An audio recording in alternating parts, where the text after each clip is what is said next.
মোছা হবে তো? হ্যালো এভরিওয়ান, আশা করি সবাই ভালো আছো। আজকের একটা নতুন ভিডিও দেখলাম, যে ভিডিওটার একটু কাটি করব। তো চলো আমরা এখন ভিডিওটার পিছনে লেগে যাই।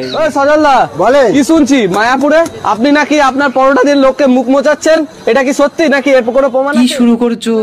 আপনি বিশ্বাস করছেন না? না একদমই না, মুখ আসেন। কখনো পরোটা দিয়ে মোছা যায় আসেন নাকি? আসেন, আপনার হাতে টিস্যু পেপার দিলাম, ধরেন ধরেন ধরেন। কি বলছেন? ধরেন। এই টিস্যু পেপার দিয়ে দেখেন, মুখ মুছবো? মুছে দেখেন। মোছা হবে তো এটা দিয়ে? দেখেন দেখেন এটা কি? দেখি দাঁড়ান, মুখ মুছে দেখি দেখি। দেখেন টিস্যু পেপার তো? হ্যাঁ একদম টিস্যু পেপারের মতো। এটা কি আবার খাওয়া? ওটা খাওয়ার জিনিস, মুখ মোচার না। এটা আপনি খান। কি ওটা বলছেন? আপনাকে এক দিয়েছি। কাজ করো, খাবার জিনিস যেভাবে খেতে হয় ওইভাবে খাও, ঠিক আছে?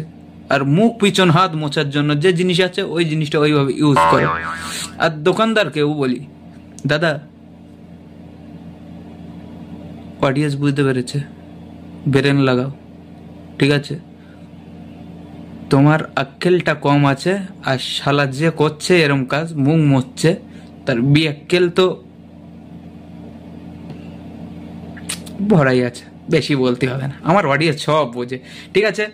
তো একটা কথা বলি তোমাদেরকে, এরম বাজে ভিডিও আর করো না, করলে কিন্তু আমি ছাড়বো না। তোমরা বিক্রি করছো বিক্রি করো, খাবার খাচ্ছ খাবার খাও। Okay bye, see you.